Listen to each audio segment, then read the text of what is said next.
Bright Cellars is giving my followers 50% off their first 6-bottle box. That's 6 bottles for just $45. I have a problem. What's that, son? I just came to the realization that I know nothing about wine and need to start learning. I got you, my boy. The first thing about wine you would want to know, and there's this in no certain order, white and red. 2 different glasses designed specifically for 2 different categories of wine, right? You have a white and you have a red. So the first thing we've got to determine about wine is where you fall, right? So what side of the fence do you want to be on? Sometimes a white wine has a better placement with food than a red wine would. Put all that aside, and all we're going to talk about today is a white wine and a red wine, and determining which one you like better. Here's a white wine. Pour this. Let this sit a little bit. Why'd you twist that at the end there? Well, for a few reasons. One, you pour and you tilt the glass on an angle. It's easier to pour that way, and you twist and turn so you don't get a run and a drip all the way down the bottle. Makes sense. Gotcha. That's a good eye. So now this is a Cabernet Sauvignon. That's the grape. That is the style. What is Cabernet? That's what the difference in grapes. It's the grape. It's a Cabernet grape. Okay, so this is these bottles, again, not to get too deep into. And now what's a Sauvignon? The complexity of them. A Cabernet Sauvignon is the grape. It's the type of grape that's in here. Now, what's the difference between a dry and wet wine? What does that mean when somebody says that? Well, a dry wine is going to feel much different on your tongue than something that's not dry. And let's keep this simple. These are some good questions. These are things that matter maybe in the depth of when you really start to hone in on what you like. But for today, for now, understand that the white and the red are going to be a totally different, taste, and your palate and reactive. Okay, so that's juice. Do you like that? You like the way the juice tastes? Tastes like juice. Okay. Like apple juice. All right. Or grape juice. And now, why is that white wine glass way thinner than this? Okay, so we go back to the aromatics of the different types of grapes and wines and just the experience of it. You will get a much different aroma fragrance in a barreled wine glass like that than something that's a little bit more narrower like this. This won't necessarily need to take on the smell profiles of a heartier, bolder wine like that. You just explained that this is sweet. It's like juice. This one happens to be very sweet, and it's actually easy to drink, okay? But it could be, for some, just too sweet, right? But you could tell the difference. So you could tell the difference between the white and the red, right? Now, so which one do you like better? I mean, they're just completely different drinks. I think this one I would prefer if I would ever order wine at a restaurant. I would do this. Now, is Cab considered a dry wine? Because I feel like that dry chalkiness in my mouth. Yeah, right. The Cabernet grape is going to be much drier than a Pinot. Than a Pinot grape. Is that a red grape still? A Pinot is still a red grape. Again, let's put all that aside. Just understand, for what we're talking about today, you already determined that you like a red maybe better than a white. Let's say, for example, now I'm on a nice date and I want to order wine for the table here. What do I do? Where do I go? Back up. How do I look You're like on an a expert? date? Who's the young lady? And it's a group date. It's just mutual friends. We're just having a good time. Okay, that makes sense. All right. Yeah. Whether you're out with a group or you're out with just one person or you're out by yourself, that experience is very different than if you're home. Because when you're home, you have to actually go to the store and pick out a bottle. Well, how do you know what bottle? There's thousands of bottles at the liquor store. How do you know what bottle? Some of that comes from your experience when you were out, because there's a wine list. And actually, hold on one second, because I do have something here. Wow, he's prepared, this guy. I'm known to be prepared. So this is a wine list, okay? This wine list shows you by the glass. This shows you by the bottle. Now, pause. Do I order by the bottle or by the glass? Okay. If I want to act let me get to that. Okay, because let's talk first of all about your experience still. Let's take the out-of-home experience. The out-of-home experience includes you going out by yourself and sitting at a bar, you going out with a friend, or going out with a group of friends. And you're at dinner or you're at the, again, like I said, even at a bar by yourself, and you go look at a wine list and you see on here wine by the glass. Well, you don't know any of these wines. You have no idea. And they don't even tell you like what they... They don't, because most wine lists are gonna be very simple. They're gonna break it down. White wines by the glass, rosé by the glass, which is a lighter color, pinkish color, and red wine by the glass. And then you have, sparkling wines, sparkling like champagnes and things with effervescence with bubbles, okay? So you first, again, pick, well, where do I wanna be? Do I wanna be red or do I wanna be white? And maybe when you're at that bar and you say, all right, well, let me just try a glass of white. So you stay in the white family here and you pick one. And obviously your price point's gonna drive you here. $13 a glass, $16 a glass, $12 a glass. Well, what do you wanna spend? They're all white and you have no idea. So you would pick one of these based on what you feel like you wanna spend, and then you'd sip it and you'd have an experience with it. And when you enjoy that wine, whether it's in your own setting at a bar by yourself, or it's a group setting and someone orders a bottle of wine or you order your own glass of wine, you want to see the bottle. You want to see the bottle because you're going to say, wow, I like that. Right. Let me see the bottle. And what do? You take a picture of it. Now, when you go to the store, you're going to look for that bottle and you're going to bring it home. So your home experience has very much to do with your out-of-home experience. One of the nicer ways to have a great in-home experience is to bring a variety of all these wines to your house, right?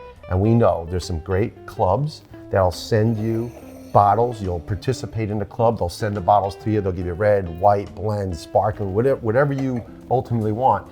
And that in your home is a comfortable way of just cracking open a couple bottles, having a couple friends over, and doing the same thing. Learning. Hey, taste this. What do you think? You like that? Good. Oh, I like this one. Take a picture of it. That one was okay. If we go out and we grab this bottle of Cabernet and you sip it, you're drinking it, and you're having a great time socially with your friends, that social experience is going to lend itself to why you thought that wine was so good. For sure. It's all about the experience. So again, I've been in plenty of those settings where someone's ordered a bottle of wine and I taste it, I'm like, wow, it's really good.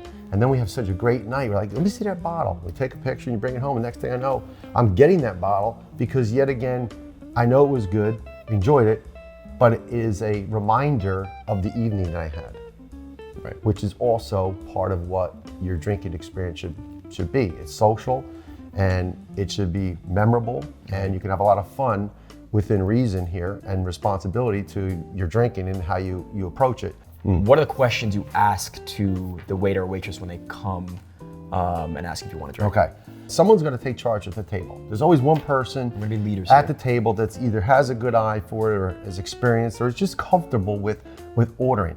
And the best way to order out at a nice restaurant or any type of restaurant, when you look at not only now you have your wines by the glass, but you have here wines by the bottle. You take a look at that wine by the bottle, there's a lot of different price points. What's that say down there? $500. $500 a bottle. What's that say up here? $40. $40 a bottle. Gee, is the $500 bottle that much better than the 40? Might be. It might be. Or then again, if it's my first time drinking, I may not know the difference, and that's okay too. Try the $40 bottle of wine. But the best way to figure out how to order is to ask the question. Every good restaurant is going to have a sommelier, a sommelier, somebody that is going to know these wines inside and out. And if not that person who is a true skilled professional in the wine space, there's a manager that ordered these wines. There's somebody that ordered these wines for a reason. Either they did a sample tasting with a vendor, the vendor comes in, they pull the wines in front, and the general manager sips, or the manager on duty is going to sip. Someone's creating this wine list. So ask the waiter who's familiar with the wine list. And when that person comes over and you can pinpoint for that person a white or a red, you narrow down your playing field. Okay? So now if they come over and let's have this conversation, right? Why don't you ask me, you're looking at the wine list, you're not sure what to order. I guess the first question, I would have to tell you, look, I'm looking for a red wine. Okay. I prefer a drier wine. What do you think I should go for? Okay, great. The next question that I'm gonna ask, now I'm this person, Right.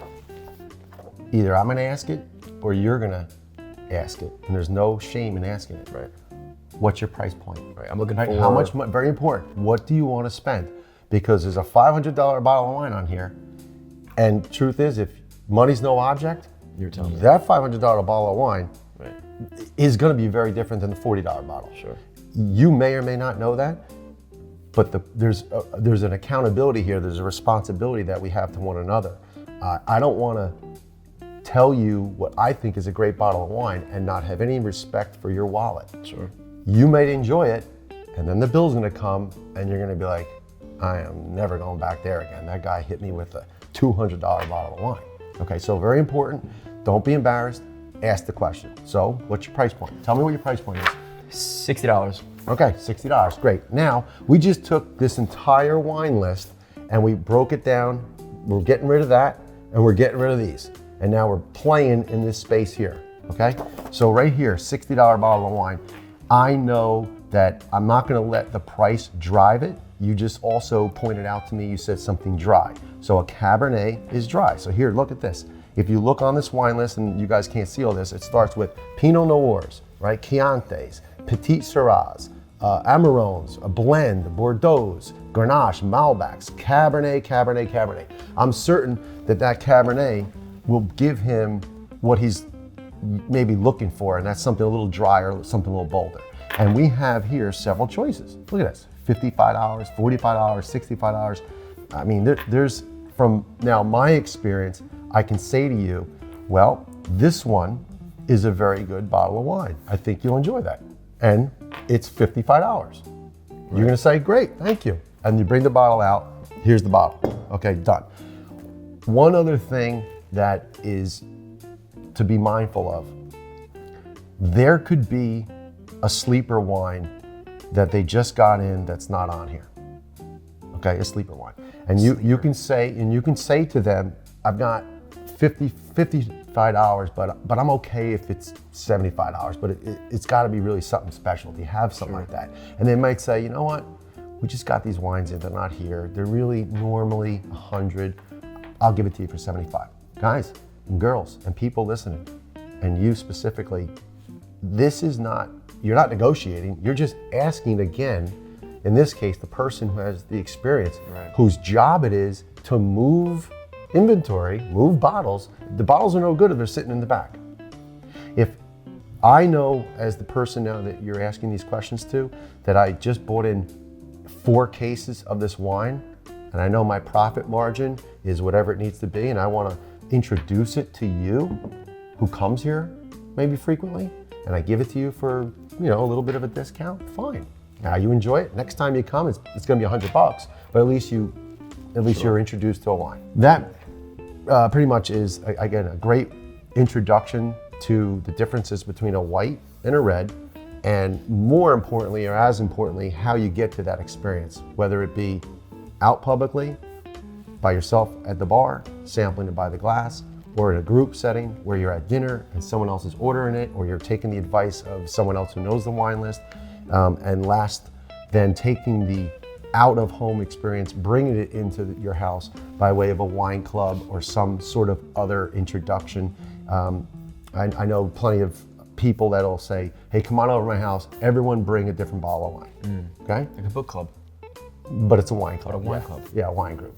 Yeah, I mean, it would be cool to have, you know, somebody at home that's almost like a sommelier for you. So when you do these things Right. at the house, you can Well, ask these right. questions. Well, to my point earlier about even these bottles, right, and the experience of each of them being a little differently, I was introduced to these by Bright Cellars. Interesting. Now, Bright Cellars is a monthly club, but different than some of the other clubs that are out there.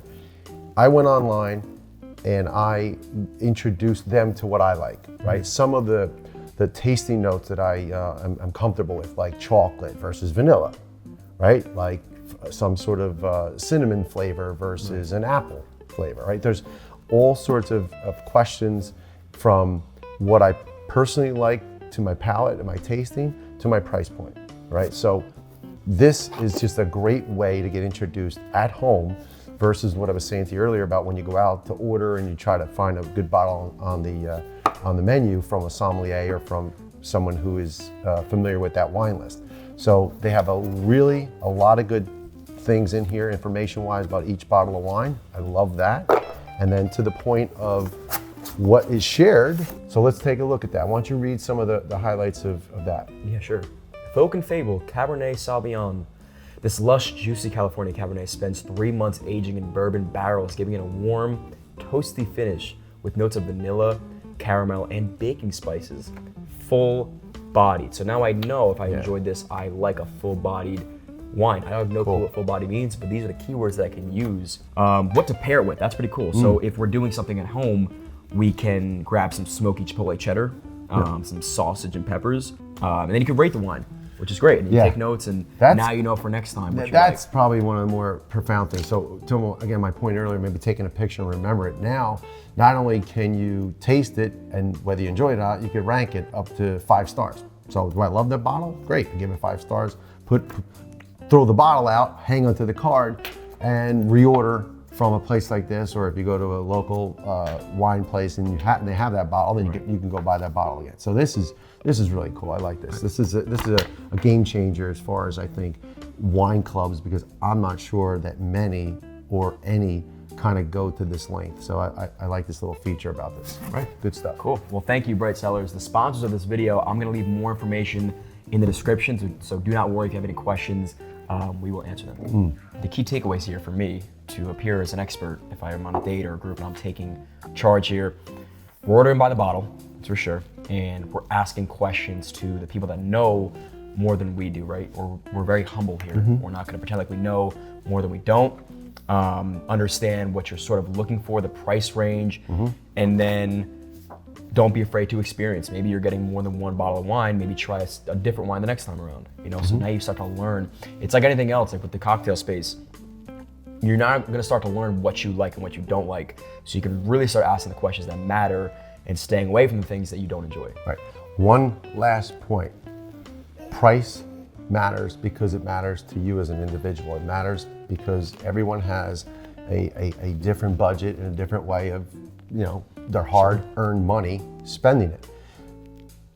When you order by the glass, if you and I go out and we both agree, we're both gonna drink something in the red family, okay? And I know a Pinot Noir is a lighter wine, a lighter table wine than a Cab, which is a lot bolder and darker, okay? So we both say, all right, what do you want? You want to have red? Yeah, I'll have red. Well, what are you gonna drink? And you're like, I don't know. So I might say, oh, you wanna try a Pinot Noir? Well, here's a Pinot Noir, what's that say? How much does that say? Pinot Noir. $16. $16 a glass. $16 a glass. Now, if I flip this over on this side, and I go look for that same Pinot Noir, right? That was the Miami, right? Which one is this? Yeah? Okay. How much is that a bottle? 55.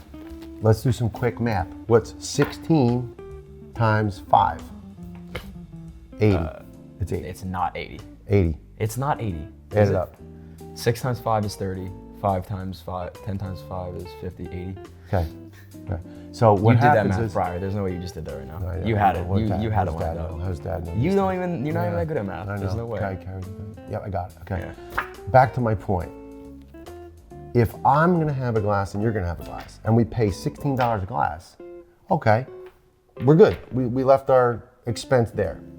Problem is, we're not gonna just have 1 glass of wine. Right. Right. You might as well get the bottle. We might as well then say, hey, you know what? We might as well get this $55 bottle. Right. You'll get 5 good pours of wine. So in this case, again, if you're talking with someone and you're at the table and you both agree, yeah, I'll have red, well, then maybe just get the bottle. Right. Okay? So It's more impressive too when you grab a bottle. I think it allows for a different experience because now I can have 1.5, I gotta have a big pour. You could put that whole bottle probably in this glass. No, not probably. It does. Yeah, right. So, okay, so this glass will hold 22, 25 ounces. Yeah. You could pour the whole bottle in there and say, oh, I only got 1 glass. Well, okay. You don't necessarily want to do that. But if I want to pour my glass a little heavier and just say to myself while I'm eating my dinner, I'm going to have, that much, and then I'm good because I don't want to overdo it, then now you control what you're drinking. If we ordered these by the glass, we're going to get a heavier pour. We're definitely going to get a heavier pour. Right, where it some starts to places, cave. right, some places are going to be very, very different and responsible with their pours. They'll measure their pours. And then there's places that just know, listen, I'm going to get, instead of 5 glasses out of this pour, if I'm a bartender, I may only pour 4. And then the establishment's okay with that, because we want to take care of the client, the customer. We want them to come back, and that goes back into the whole hospitality experience, right? Guys, thank you so much for watching today. I know I learned a lot. I asked questions that I think genuinely a lot of people are going to have. Leave a comment in the comment section here. Let's have our own little wine club, right? Yeah. Let's ask questions. If you don't know, if you know the answers, feel free to let us know. We like to learn. We're not experts in everything, so if you know more than us, Yeah, kudos to you. sure. We'll have a So, wine club right here. Come on over. That's it. We're here. Cheers. Cheers, guys.